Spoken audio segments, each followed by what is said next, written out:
This is an ABC News special report. Hi, I'm Diane Macedo. We are coming back on the air with some major developments in the deadly shooting of conservative activist Charlie Kirk. Authorities are about to hold a press conference after President Trump announced on live television that he believes there is a suspect in custody, saying, quote, "I think we have him." The search for that person of interest overnight intensified with the FBI releasing new images showing him dressed in a dark hat, sunglasses, a dark shirt with an American flag on the front. The FBI called the person in that photo a person of interest.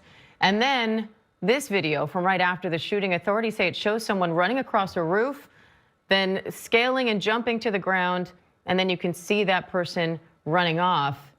Charlie Kirk was speaking at an event when a gunman fired a single shot from about 100 yards away, sending that crowd of about 3,000 people running for safety. And now we are listening as authorities update, and we think will confirm that there's a person of interest in custody. Let's listen. Good morning, ladies and gentlemen. At today's press conference, we will hear from Governor Cox, FBI Director Kash Patel, and Sheriff Mike Smith. We also have with us Utah DPS Commissioner Bo Mason, Lieutenant Governor Deidre Henderson, FBI Special Agent in Charge Robert Bowles, and local and federal law enforcement partners. Following the remarks today, Governor Cox, Director Patel, and Commissioner Mason will take questions. Thank you.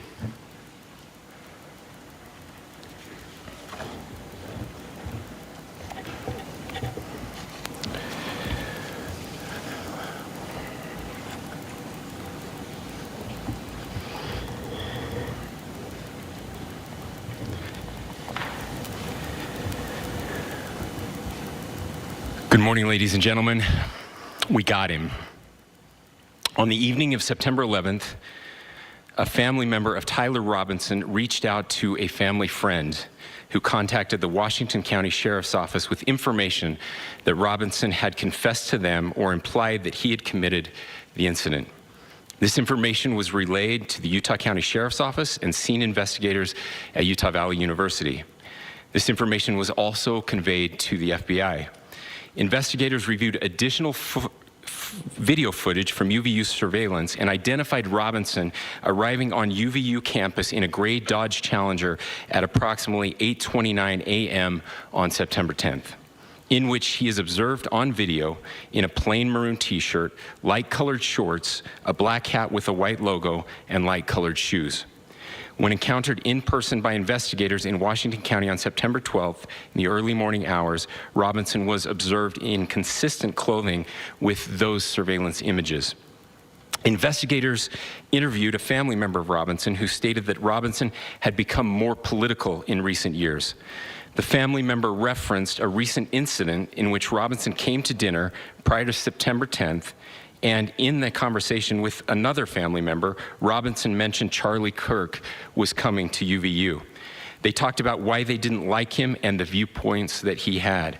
The family member also stated Kirk was full of hate and spreading hate. The family member also confirmed Robinson had a gray Dodge Challenger. Investigators identified an individual as the roommate of Robinson. Investigators interviewed that roommate, who stated that his roommate, referring to Robinson, made a joke on Discord. Investigators asked if he would show them the messages on Discord. He opened it and showed several messages to investigators and allowed investigators to take photos of the screen as each message was shown by Robinson's roommate. These photos consisted of various messages, including content of messages between the phone contact name Tyler with an emoji icon and Robinson's roommate's device. The content of these messages included messages affiliated with the contact Tyler, stating a need to retrieve a rifle from a drop point, leaving the rifle in a bush, messages related to visually watching the area where a rifle was left, and a message referring to having left the rifle wrapped in a towel. The messages also refer to engraving bullets and a mention of a scope and the rifle being unique. Messages from the contact Tyler also mentioned that he had changed outfits. I know there's been speculation as well as to the writing on those casings. those bullet casings, and I believe we have that as well. And I will share that with you now. So the area north of Campus Drive Road where the suspect crossed over, you saw some of that in the video that we released last night, consists of a grassy area with trees on the edge of the UVU campus. Investigators discovered a bolt-action rifle wrapped in a dark-colored towel. The rifle was determined to be a Mauser Model 98 30-06 caliber bolt-action rifle. The rifle had a scope mounted on top of it. Investigators noted inscriptions that had been engraved on casings found with the rifle. Inscriptions on a fired casing read, "Notices, bulges, capital OWO, what's this, question mark." Inscriptions on the 3 unfired casings read, "Hey fascist, exclamation point, catch, exclamation point." Up arrow symbol, right arrow and symbol, and 3 down arrow symbols. A second unfired casing read, "Oh Bella Chow, Bella Chow, Bella Chow, Chow Chow." And a third unfired casing read, "If you read this, you are gay, LMAO." We are indebted to law enforcement across the state who has worked seamlessly together, local law enforcement, state law enforcement, and our federal partners with the Federal Bureau of Investigation. We're grateful for everyone who worked together in such a short amount of time to find this person and to bring justice. I want to thank the public who has been so engaged, reviewing videos, helping us with sending in tips, and helping us get to this point. I want to thank the family members of Tyler Robinson who did the right thing in this case and were able to bring him into to law enforcement as well. I especially want to thank the family of Charlie Kirk, Erica, Charlie's parents, his children. I want us to be thinking of them as we bring justice in this case. They will be involved in that justice. We will be working very closely with them as we move through this process as well. This is a very sad day for our country, a terrible day for the state of Utah, but I'm grateful that at this moment we have an opportunity to bring closure to this very dark chapter in our nation's history. With that, I will now turn the microphone over to the Director of the FBI, Kash Patel. Thank you, Governor. This is what happens when you let good cops be cops. The FBI and our partners are proud to stand here today together to bring justice to the family of Charlie Kirk and honor his memory.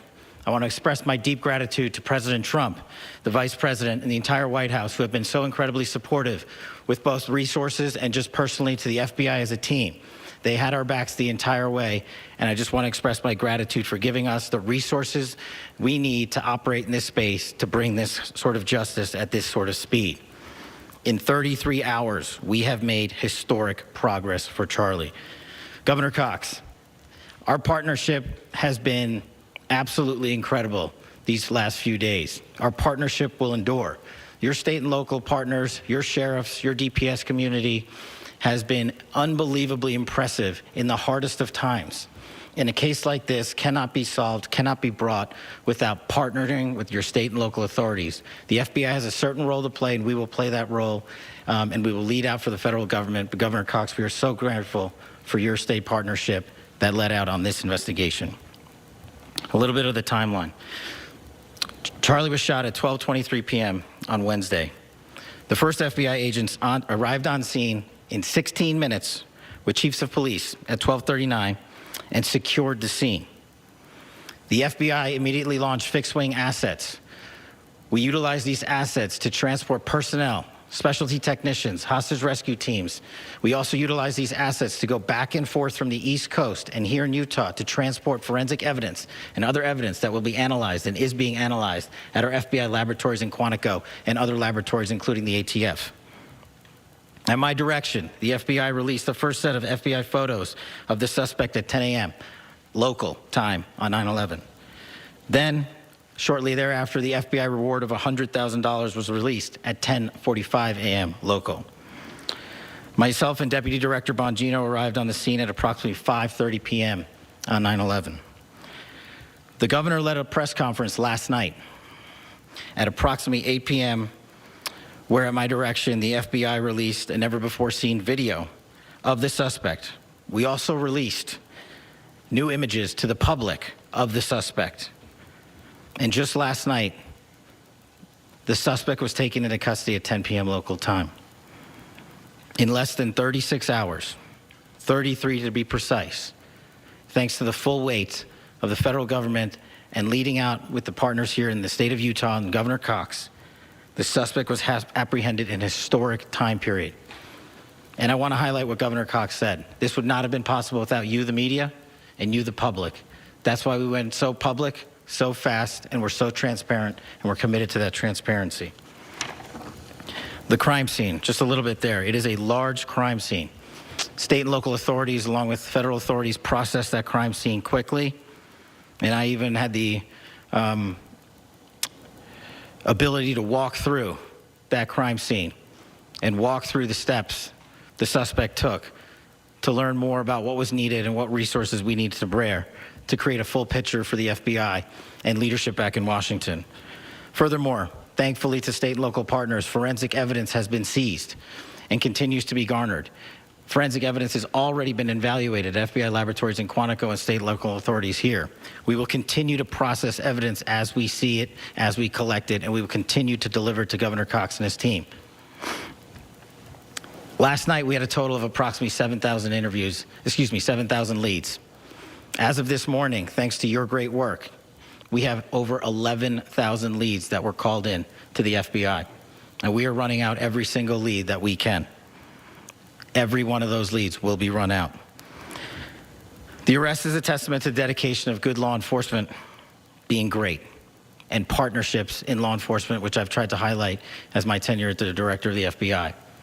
There is no better relationship for law enforcement than the FBI to partner with state and local authorities, and you've seen it here in these last few days.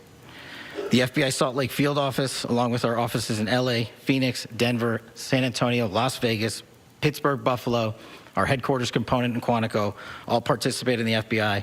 I want to express my deep gratitude to the employees of the FBI, the men and women, the evidence response team tacticians, the special operators, the agents, the support staff. You have done monumental work in historic time when the public, who had a right to demand such an expeditious solving of an investigation, the FBI answered that call diligently, critically important to our nation, and we delivered. And I'm proud to be their leader, and I'm proud to be the director of the FBI. This is very much an ongoing investigation, as the governor said, and we will continue to work with state and local authorities to develop the investigation, to provide them the evidence they need for their ongoing prosecutions, and we will be here to answer every call they absolutely have, as long as it takes, for as long as we need to find and apprehend whatever suspects were involved in this crime. Lastly, to my friend Charlie Kirk, rest now, brother. We have the watch, and I'll see you in Valhalla.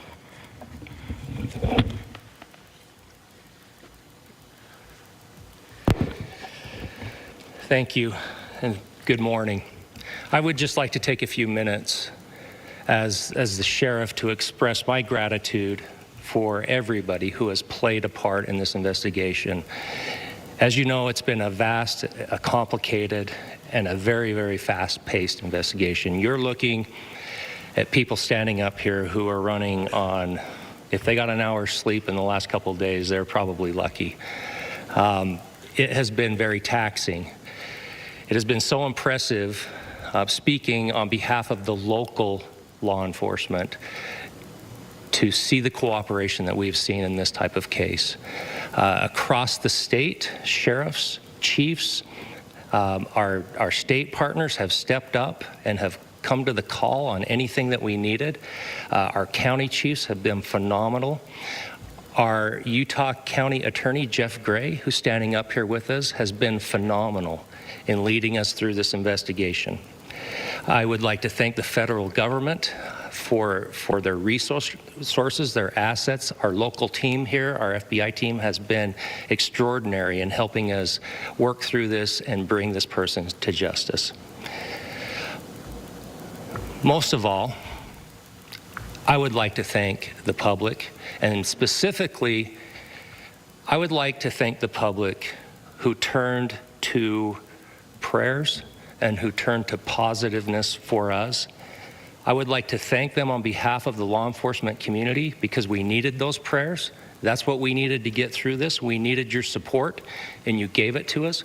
We needed your patience, and you gave it to us. And I would like to thank you for the Kirk family, because that's what they need, is your support and your prayers, and that will get us through all of this. So thank you, everybody, for everybody that have stepped up. We've had such a phenomenal response to this. Thank you.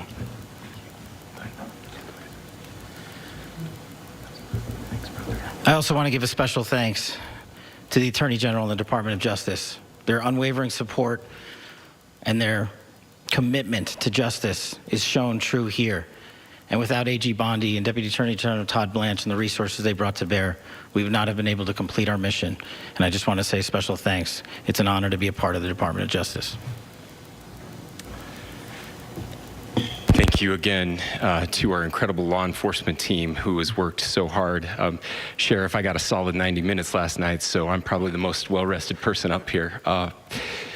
Ladies and gentlemen, I get the microphone, so I hope you'll permit me a moment just to share a few more thoughts about where we are and how we got here, and maybe a little bit of where we go from here. I don't want to get too preachy, but I think it's important that we, with eyes wide open, understand what's happening in our country today. I've heard people say, well, why are we so invested in this? There's violence happening all across our country, and violence is tragic everywhere. And every life taken is a child of God who deserves our love and respect and dignity. This is certainly about the tragic death, political assassination of Charlie Kirk. But it is also much bigger than an attack on an individual. It is an attack on all of us. It is an attack on the American experiment. It is an attack on our ideals. This cuts to the very foundation of who we are, of who we have been, and who we could be in better times. Political violence is different than any other type of violence for lots of different reasons. One, because in the very act that Charlie championed of expression, that freedom of expression that is enshrined in our founding documents, in having his life taken in that very act, makes it more difficult for people to feel like they can share their ideas, that they can speak freely. We will never be able to solve all the other problems, including the violence problems that people are worried about, if we can't have a clash of ideas safely and securely. Especially those ideas with which you disagree. That's why this matters so much. Over the last 48 hours, I have been as angry as I have ever been, as sad as I have ever been. And it was, as anger pushed me to the brink, it was actually Charlie's words that pulled me back. I'd like to share some of those. And specifically right now, if I could, I need to talk to the young people in our state, in my state, and all across the country. As President Trump reminded me, he said, you know who really loved Charlie? The youths. And he's right. Young people loved Charlie, and young people hated Charlie. And Charlie went into those places anyway. And these are the words that have helped me.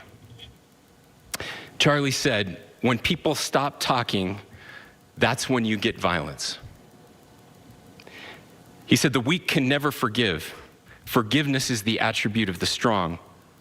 The only way out of the labyrinth of suffering is to forgive. Welcome without judgment, love without condition, forgive without limit. He said, always forgive your enemies. Nothing annoys them so much. A few months ago, I referenced this last night, Charlie posted to social media, when things are moving very fast and people are losing their minds, it's important to stay grounded. Turn off your phone, read scripture, spend time with friends, and remember, internet fury is not real life. It's going to be okay. He again said, when you stop having a human connection with someone you disagree with, it becomes a lot easier to commit violence.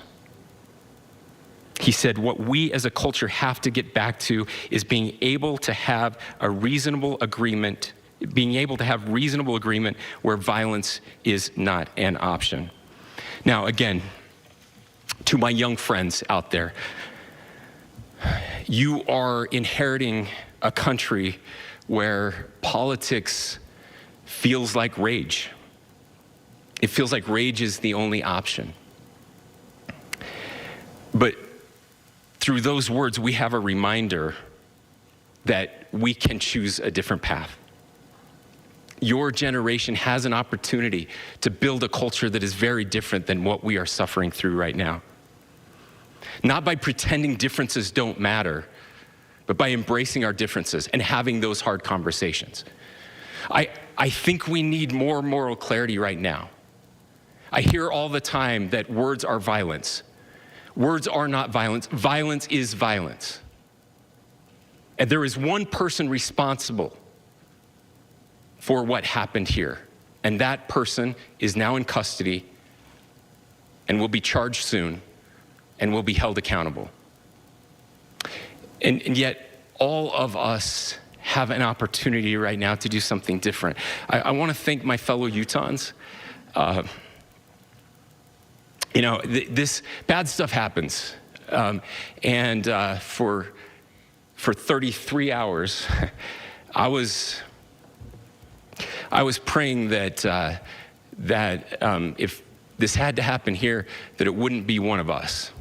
That somebody drove from another state, somebody came from another country. Sadly, that prayer was not answered the way I had hoped for, just because I thought it would make it easier on us if we could just say, hey, we don't do that here. And indeed, Utah is a special place. We lead the nation in charitable giving. We lead the nation in service every year. But it did happen here. And it was one of us. But I want you to look at how Utahns reacted the last 2 nights. There was no rioting. There was no looting. There were no cars set on fire. There was no violence. There were vigils and prayers and people coming together to share the humanity. And that, ladies and gentlemen, I believe is the answer to this. We can return violence with violence. We can return hate with hate. And that's the problem with political violence, is it metastasizes, because we can always point the finger at the other side. And at some point, we have to find an off-ramp, or it's going to get much, much worse. But see, these are choices that we can make.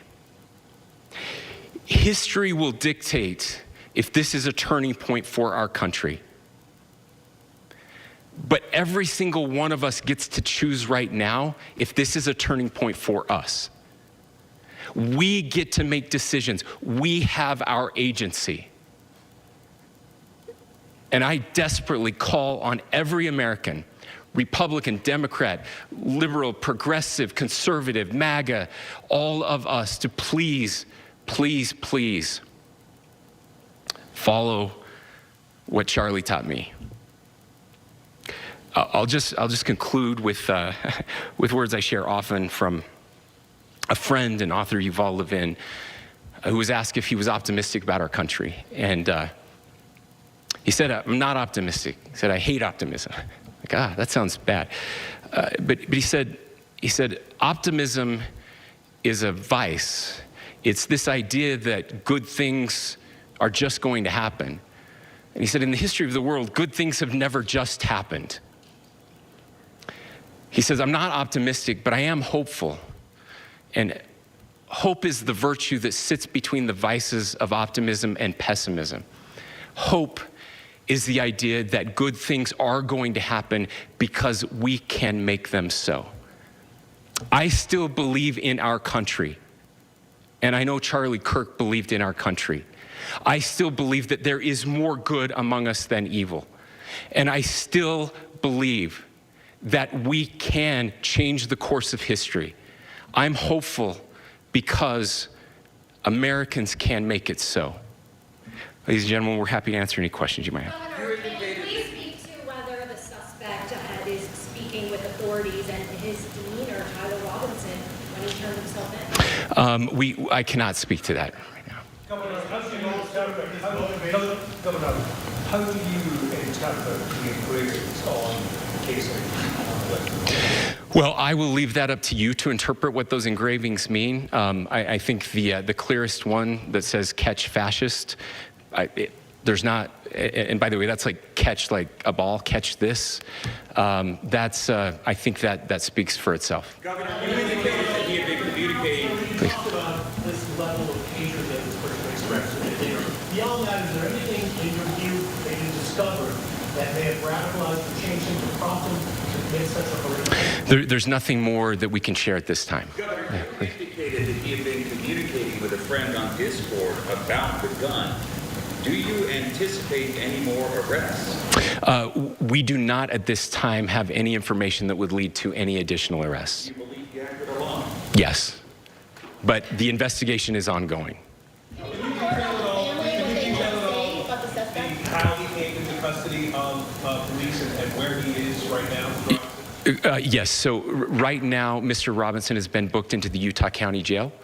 You heard the president this morning report that he was taken into custody, that his family and a friend helped to deliver him into custody of law enforcement in Washington County. For those of you that don't know where Washington County is, it is the southernmost, southwesternmost part of the state of Utah. It's about a 3.5 to 4 hour drive from here, where we are right now, and that's where he lived and where they turned him in.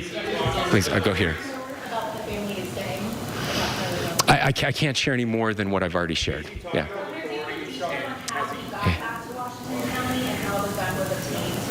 So how we obtained the gun was found here. So I don't have much more details on that. We do know that he drove. We had his car here on campus, and then we had his car going south back to the St. George. It's actually the city of Washington in Washington County. Is he talking with authorities and did he discuss a motive? I'm sorry? We don't have any information that would lead us to believe that. Yes, in fact, it was just released. Yes. Talking with authorities and did he discuss a motive? I can't answer that right now. Yeah, thank you. Over here.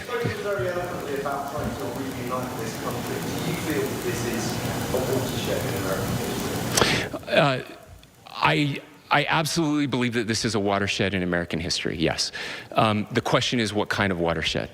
And that chapter remains to be written. Is this the end of a dark chapter in our history or the beginning of a darker chapter in our history? Look, I mean, if you look at true political assassinations in this country of someone of this stature. This feels a lot like the late 60s, and having one so gruesomely displayed on camera in all of our hands and in all of our pockets. We are not wired as human beings biologically, historically. We have not evolved in a way that we are capable of processing those types of violent imagery. And by the way, we've seen another one with a gruesome stabbing very recently that went viral. This is not good for us. It is not good to consume. Social media is a cancer on our society right now. And I would encourage, again, I would encourage people to log off, turn off, touch grass, hug a family member, go out and do good in your community. That is happening, and it's happening organically right now. I had a friend in a small city in Utah who said, we're getting together, the Republicans and Democrats in my little town are getting together to have a discussion tonight, last night, just to find a way to find their better angels. So yes, this could be, I mean, you know, again, you have to go back to JFK to have seen a video live of something like this happening. I wasn't born until 1975, but I know that things were really dark in the late 60s. Sorry to some of you. I know some of you were there. But this is our moment. Do we escalate, or do we find an off-ramp? And again, it's a choice. It's a choice, and every one of us gets to make that choice. Two more questions right here.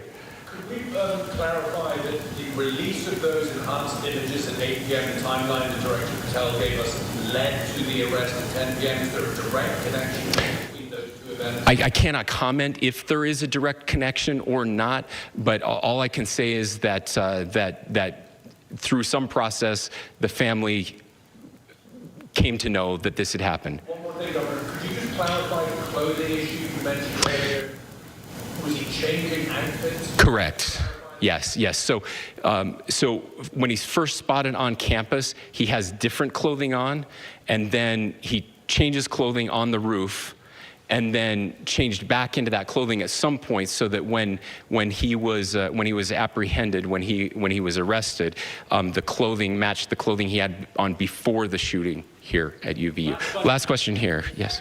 Suspect was from Utah. Can you kind of tell us a little bit more about where, and was he a student here at this university, and is there any history of mental illness? Yeah. So I don't have any information on the mental illness part. He was not a student here at UVU.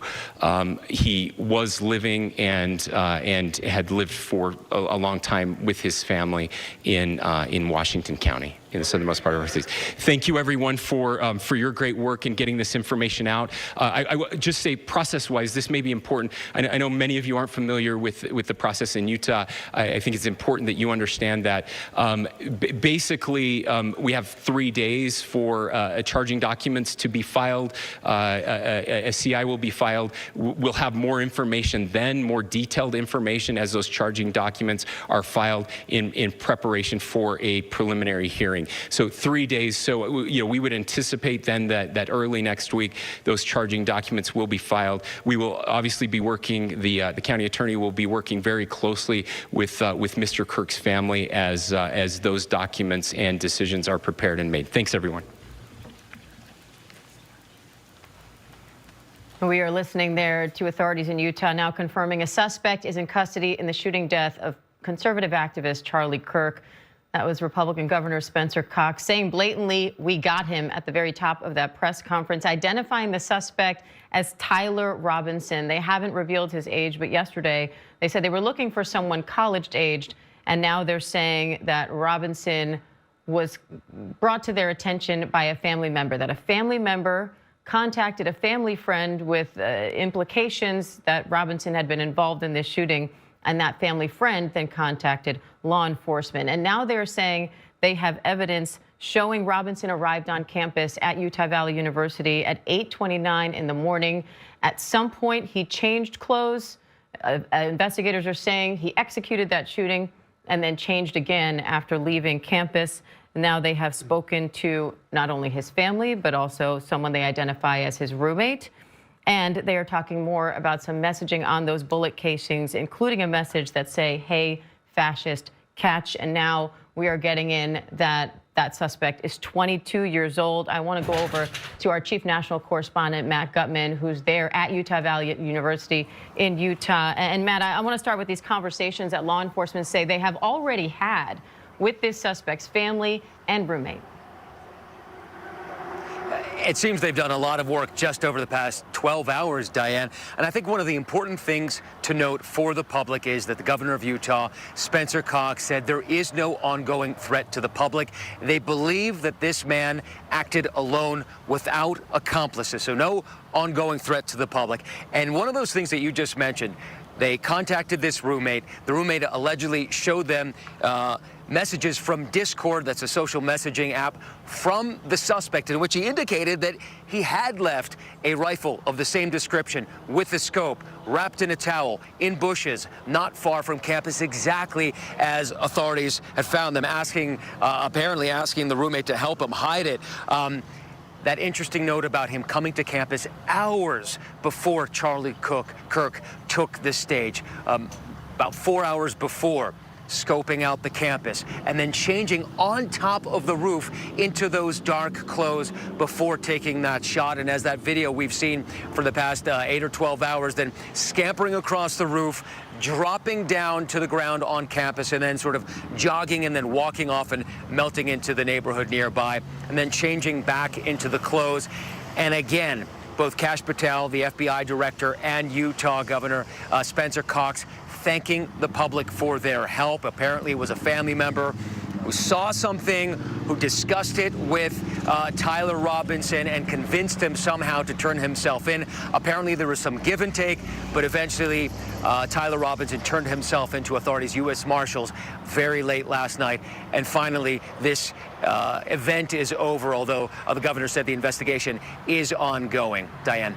And I want to bring in Chief Investigative Correspondent Aaron Katersky, too, because they're painting a picture here from the family, saying Robinson grew more political over the past few years, and even had a conversation just days ago with the family about the fact that Charlie Kirk was coming to this campus. They're also talking more about the physical evidence here, Aaron, revealing more information about the gun and more information on what you reported yesterday about messages on those bullet casings.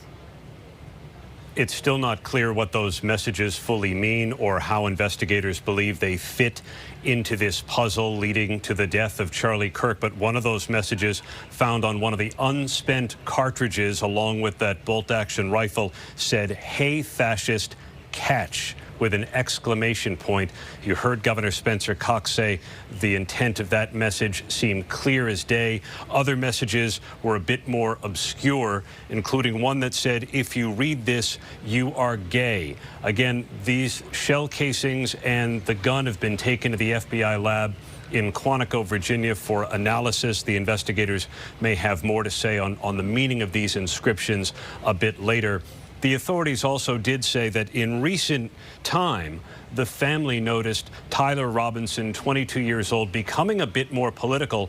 Although I have to tell you, Diane, we've spoken to some acquaintances of his who said they never heard him talk politically. But according to the family and what they told investigators, he had become more political. And at a recent dinner, he had even mentioned Charlie Kirk coming to the UVU campus. We know that Robinson attended Utah Valley University for about a semester before transferring to a technical college where he was said to be studying to become an electrician.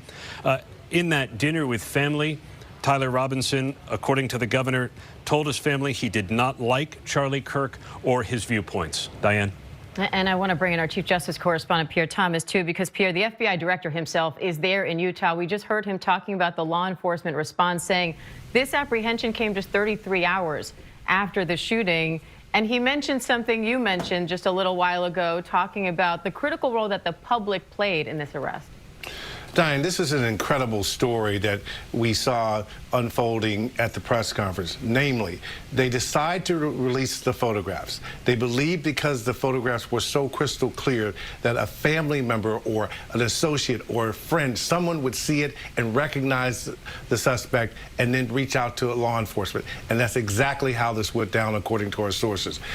A family member, we believe the father, saw the photograph, confronted Tyler Robinson about it. Initially, talked to him about turning himself in. The son apparently wouldn't do it, according to our sources. They then reached out to a member of the U.S. Marshals Task Force who got involved, and then they were able to convince this young man to wait.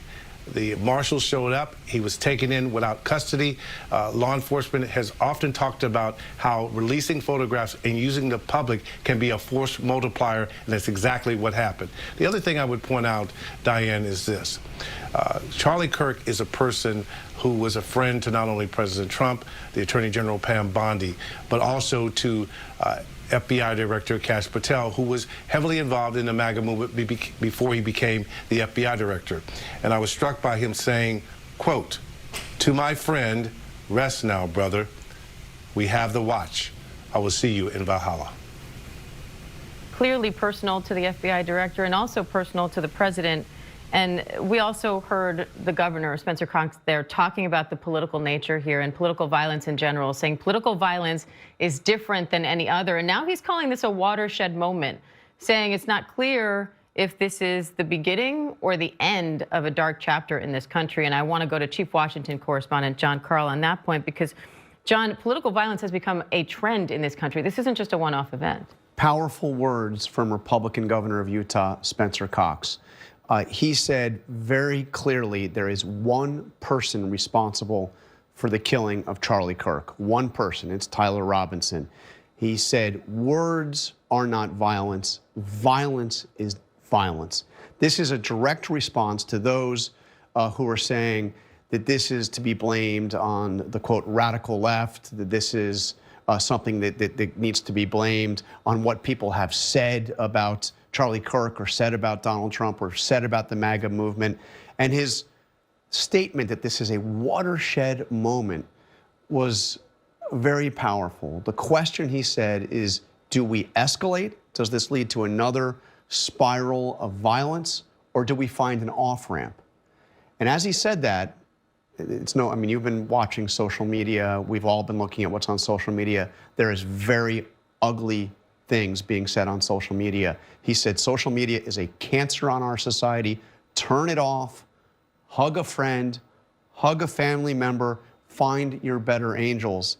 The question he asked, I think, is the question that a lot of people are going to be asking going forward again, is do we escalate? Does it get worse, or do we find an off-ramp?